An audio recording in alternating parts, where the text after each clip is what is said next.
മറ്റൊരാളെ വേദനിപ്പിച്ചാൽ ഒരിക്കലും നമ്മളെ മനസ്സിന് സമാധാനം തരൂല. അത് റബ്ബിന്റെ വാക്ക.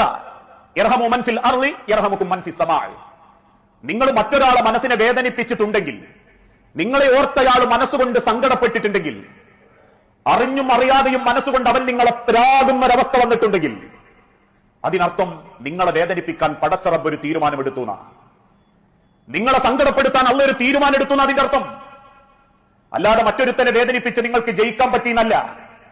അത് ഏത് രംഗത്തൊക്കെ പെടുമെന്ന് ചോദിച്ചപ്പം സഹാബത്തിനോട് ഓർമ്മപ്പെടുത്തി. ബാധ്യതകളുടെ വിഷയത്തിൽ അത് പെടും. കടം വാങ്ങുക, കൊടുക്കാണ്ട് പറ്റിക്കുക, കടം തന്നോനെടുങ്ങാറായിട്ട് നടക്കുക, അല്ലെങ്കിൽ കൂട്ടു ബിസിനസ്സിൽ ആളെ ചേർക്കുക, ലാഭമാണെന്ന് തോന്നുമ്പം കൂട്ടുകാശിയെ ചതിക്കുക, നഷ്ടമാണെന്ന് തോന്നുമ്പം അവനാന്റത് മാത്രം എടുത്തിട്ട് കൂട്ടുകാരനെ ചതിക്കുക. ഇതിനേക്കാളേറെ ഒരാൾക്ക് അർഹതപ്പെട്ട ഹക്ക് അനന്തര സ്വത്തിൽ തടയുക, അല്ലാത്ത സ്വത്തിൽ തടയുക, ഇതൊക്കെ മനസ്സ് വേദനിപ്പിക്കുന്നതിൽ പെടും.